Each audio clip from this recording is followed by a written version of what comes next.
एक बार की बात है, बलियापुर गांव में गायत्री नाम की एक लड़की रहा करती थी। बचपन में माँ बाबा के गुजर जाने के बाद से ही वो अपना और अपने भाई दोनों का ख्याल रखती थी। गायत्री जितना भी कमाती थी वो सारा का सारा घर के किराए, मिंकू की फीस, राशन में लग जाया करता और बचे खुचे पैसों से वो पूरा महीना घर चलाती। गायत्री का एक सपना था कि वो अपने लिए एक घर खरीदे।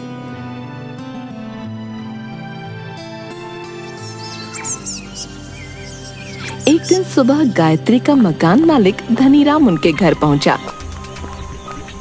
घर पर कोई है? गायत्री, गायत्री। गायत्री कमरे से बाहर आती है। अरे गायत्री, तू आ गई? बता मेरा किराया कब देगी? आओ। तुम तो आओगी नहीं कभी, हैं? खुद से किराया देने। तो मैंने सोचा मैं ही आ जाऊं। हाँ, इस बार तनख्वाह थोड़ी देर से आएगी, इसलिए नहीं दे पाई। ये तो तुम्हारा रोज का है। कभी भाई बीमार, कभी पगार नहीं आई। तुम्हारा तो हर बार का है। नहीं, ऐसा कुछ नहीं है। मैं आपको किराया दे दूंगी जैसे ही तनख्वाह आ जाएगी। अरे छोड़ो, तुम्हारा जब मन होता है तब किराया देती हो। कभी टाइम से भी किराया दे दिया करो। ये सब मैं जानबूझकर नहीं करती, बस मजदूरी की वजह से करना पड़ता है। अरे तुम तो दुखी हो गई। अच्छा सुनो, मैं क्या कहता हूँ, तुम ऐसा करो, मुझसे शादी कर लो। फिर तुम्हें किराया भी नहीं देना पड़ेगा। ये सब सुनकर मिंकू भागकर बगल वाली दादी को बुला लाता है। दादी भागते हुए गायत्री के घर आती है। क्या तेरा दिमाग तो ठीक है ना? इस उम्र में तू कैसी बातें कर रहा है? अरे शर्म कर, तेरी बेटी जैसी है। इसने बोल दिया ना जैसे पैसे आएंगे वो दे देगी। अब तू जा, मुझे उससे कुछ काम है। अरे ऐसे कैसे? मैंने कहा ना, तू जा। अब तेरे पास कोई काम है कि नहीं जो तू यहाँ आ जाता है? जा यहाँ से। इस बार जा रहा हूँ। अगर अब से किराया टाइम पर नहीं दिया तो घर से निकाल दूंगा, समझी?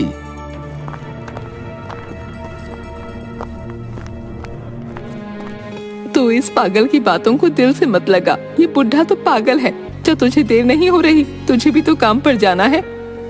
दादी, आज अगर आप नहीं होती तो पता नहीं मुझे क्या क्या सुनना पड़ता। अच्छा हुआ आप टाइम पर आ गईं। ठीक है दादी, अब मैं चलती हूँ। इसके बाद गायत्री गोपाल की फैक्ट्री में पहुंच गई।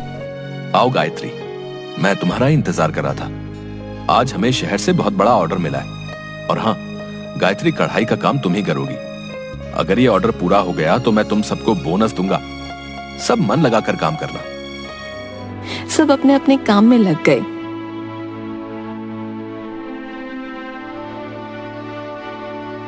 कई दिनों तक काम करने के बाद ऑर्डर पूरा हो गया। सुनो रेशमा, मैं घर जा रही हूँ। तुम्हारा काम हो गया है तो तुम भी चलो। नहीं, अभी थोड़ा काम बाकी है। तुम जाओ, मैं मालती के साथ आ जाऊंगी। ठीक है।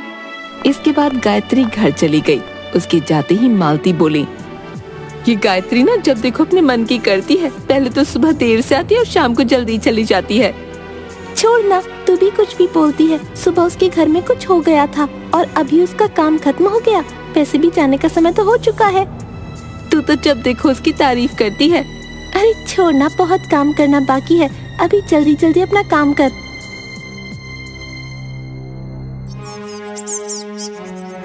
अगले दिन सारा ऑर्डर पैक करके शहर भेज दिया जाता है। 2 दिन बाद जब सब अपना काम कर रहे थे तभी शहर से उस कंपनी का मैनेजर वहां पहुंचता है। गोपाल, कहाँ हो तुम? अरे आप यहाँ कैसे आना हुआ? बस करो ये सब। तुम्हें मैंने कितना जरूरी ऑर्डर दिया था और तुमने क्या किया है? कम से कम भेजने से पहले कपड़ों को देख तो लेते। अब क्या हुआ सर? ये देखो, कहीं से कपड़े खींचे हैं, कहीं पर धागे उलझे हैं। मुझे तुमसे कोई बात नहीं करनी है। मुझे हमारे सारे पैसे चाहिए बस। ऐसा मत कहिए, हमें एक और मौका दे दीजिए। कुछ नहीं सुनना मुझे बस मेरा पैसा चाहिए बस। गोपाल बहुत दुखी हो जाता है। वो अंदर जाकर पैसे लाता है और मैनेजर को उसके सारे पैसे दे देता है।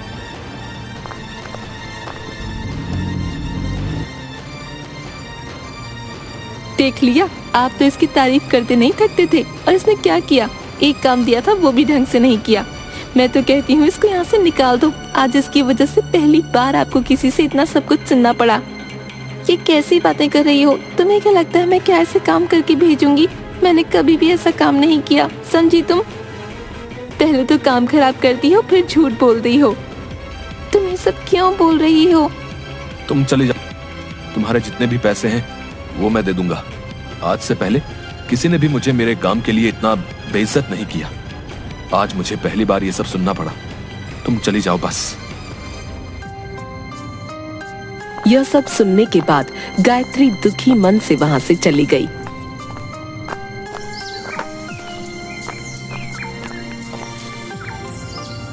गायत्री गांव के तालाब के पास जाकर बैठकर रोने लगी।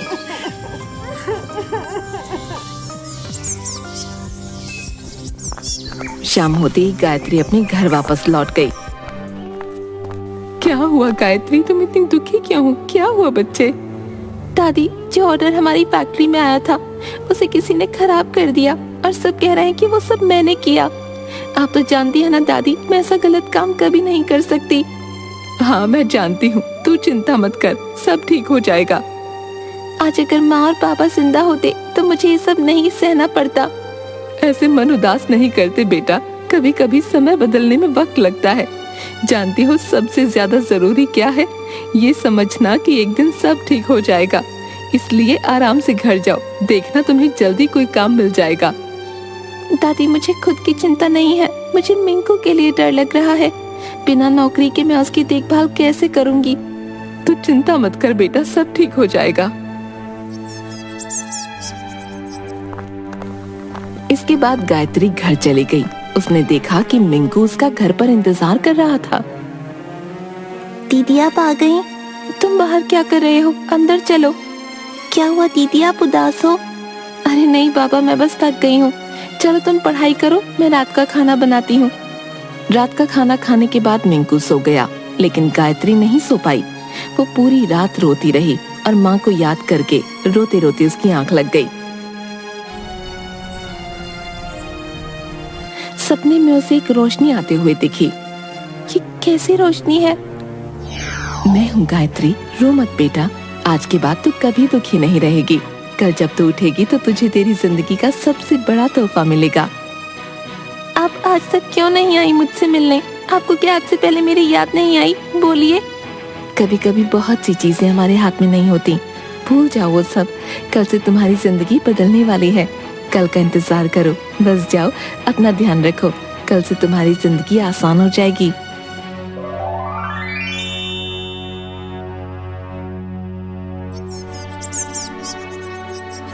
अगले दिन जब गायत्री उठती है तो सामने एक डिब्बा देखती है। वो उस डिब्बे को खोलती है और देखती है उसमें एक सुई है। माँ ने तो कहा था कि वो कुछ ऐसा देंगी जिससे मेरी किस्मत बदल जाएगी, पर ये तो सुई है, इससे कैसे मेरी किस्मत बदलेगी? ये सब मेरे साथ ही क्यों हो रहा है भगवान? क्या तब से बकबक कर रही हो? सुबह सुबह उठा दिया, अभी तो मेरा सपना पूरा भी नहीं हुआ था। तुम बोल सकती हो? अपनी तरह समझाए क्या? जब देखो रोती रहती हो। मैं हर टाइम नहीं रोती, समझी? हाँ हाँ, छोड़ो भी। दीदी तो बड़ा मजेदार है। तुम्हें पता है तुम्हारी माँ तुम्हारे लिए बहुत परेशान होती है, इसलिए उन्होंने मुझे भेजा है तुम्हारे लिए। आज के बाद रोना मत, वरना मुझे बहुत डांट पड़ेगी। चलो अब बहुत काम करना है। सबसे पहले आज हम दुकान से कुछ कपड़े खरीदेंगे, उन पर कढ़ाई करके उन्हें कल बाजार में बेच देंगे। मेरे पास तो पैसे ही नहीं है, मैं कपड़े कैसे खरीदूंगी?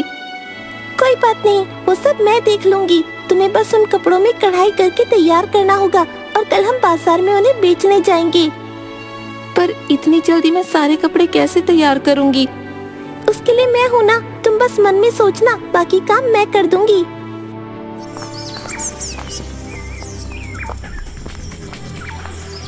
तब तक वहाँ पर मकान मालिक पहुँच गया। अरे ओ गायत्री, अरे किराया कब तक दोगी? बोलते बोलते थक गया हूँ मैं। ये फिर आ गया, हर बार दीदी को परेशान करता रहता है। अच्छा ये बात है, आज के बाद नहीं करेगा। कैसे? तुम बस देखते जाओ। इसके बाद सुई उसे परेशान करने लगी, उसे इधर उधर बहुत ज्यादा चुभने लगी। अरे ये क्या? अरे अरे रोको कोई इसे। अरे हे भगवान, ये क्या हो रहा है? ये कहाँ फंस गया मैं? इसके बाद धनीराम परेशान होकर वहाँ से चला गया। सब हंसने लगे। आज तो बड़ा मजा आया, कैसे नाच रहा था। तुम तो बड़े कमाल के हो। बोला था ना मैं कुछ भी कर सकती हूँ। चलो हमें बहुत सारा काम करना है, कल सुबह हमें बाजार भी तो जाना है। तुम्हें जादू देखना है मिंकू? हाँ मुझे देखना है। तुम सब अपनी आंखें बंद करो। जैसे ही उन सब ने अपनी आंखें बंद की, जादुई सुई ने अपने जादू से वहाँ कुछ कपड़े मेज पर रख दिए और कढ़ाई के लिए जितना भी सामान चाहिए था वो भी रख दिया। घर पर पैसे ना होने की वजह से घर में खाने के लिए ज्यादा कुछ नहीं बचा था। दीदी भूख लगी है। गायत्री जैसे ही किचन में गई उसे पता चला खाना तो बहुत कम है, इतने में कुछ नहीं हो पाएगा किसी का। अब जैसे ही जादुई सुई भी किचन में जाकर देखने लगी कि खाने के लिए कुछ भी नहीं है, तो वो अपने जादू से सारा राशन भर देती है और बहुत सारा खाना जमीन पर लगा देती है। इतना सारा खाना, आज तो बहुत मजा आएगा। जल्दी जल्दी खा लो, उसके बाद हमें काम भी करना है। सब के सब भरपेट खाना खाते हैं। खाना खाने के बाद सब के सब काम करने के लिए मेज के सामने खड़े हो जाते हैं। इसके बाद गायत्री अपने मन में जो जो डिजाइन सोचती है, जादुई सुई वैसे ही डिजाइन कपड़ों पर बनाने लगती है। रात तक सारे कपड़े तैयार हो जाते हैं।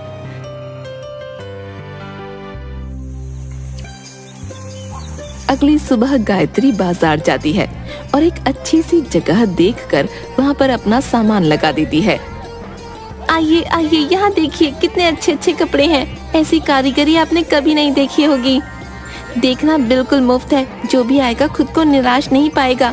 एक बार जरूर आइए।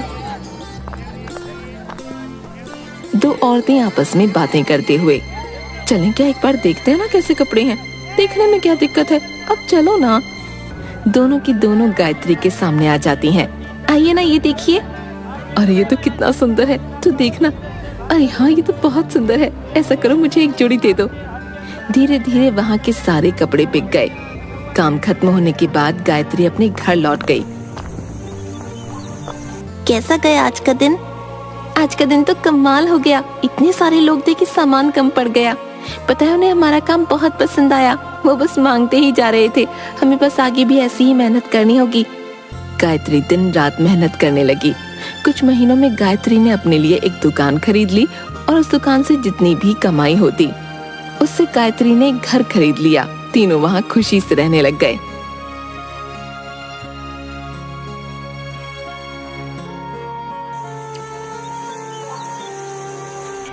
एक दिन गायत्री की दुकान पर एक औरत आई। आपका नाम गायत्री है क्या? मैं आपका काम देख सकती हूँ? हाँ जी बिल्कुल। गायत्री उस औरत को अपने कुछ काम के नमूने दिखाती है। ये सब तुमने कहाँ से सीखा? मैंने ये सब खुद से ही सीखा है। वाह, तुमने तो बड़ी कम उम्र में पक्का काम सीख लिया है। हाँ हाँ जी। हमें 130 सेट चाहिए। क्या आप हमें एक हफ्ते में ये ऑर्डर पूरा करके दे सकती हैं? ठीक है। हमारा बिजनेस कई टाइम से अच्छा नहीं चल रहा है। अगर आप हमारी मदद करेंगी तो हमें लगता है शायद हमारे बिजनेस को मदद मिलेगी। मैं एक हफ्ते बाद आती हूँ, आपके पास कल सारा मटेरियल पहुँच जाएगा। ठीक है। एक हफ्ते में ऑर्डर कंप्लीट कर दिया।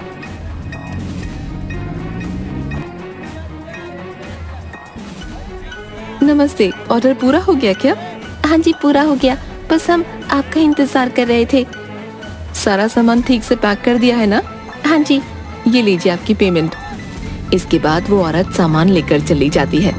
जो मैनेजर पहले गोपाल की दुकान पर आया था, वो मैनेजर इसी औरत की कंपनी में काम करता है। ये लो, इस बार हम जितने भी लहंगे डिजाइन करेंगे इन्हीं कपड़ों से करेंगे। मैडम, आप ये कपड़े कहाँ से लाई हैं? इनमें तो कितना बढ़िया काम हुआ है। मेरी मौसी की बेटी ने इनसे कपड़े खरीदे। जब मैंने उसके कपड़े देखे तो मैंने पूछा कि तुमने ये कहाँ से खरीदे। उसने मुझे उनका पता बताया, फिर मैंने वहाँ जाकर उनको हमारे लिए 130 सेट पूरे करने का ऑर्डर दिया। मैडम, आप क्या हमें उनसे मिलवा सकती हैं? आगे से जितना भी काम होगा खुद जाके कंप्लीट कर दूंगा। ठीक है, मैं कुछ दिनों बाद दूसरा ऑर्डर देने के लिए उनके पास जाऊंगी, तब तुम हमारे साथ चलना। कुछ दिनों बाद मैडम और वो मैनेजर दोनों के दोनों गायत्री से मिलने उसकी दुकान पर जाते हैं। दोनों कार से उतरते हैं। इसके बाद वो औरत गायत्री की दुकान में काम करने वाले एक आदमी से कहती है, जरा गायत्री को बुलाना। गायत्री बाहर आती है। इनसे मिलिए, ये है गायत्री, वो ऑर्डर इन्होंने ही पूरा किया था। तुमने ये ऑर्डर पूरा किया है? तुम क्या नहीं जानते हो?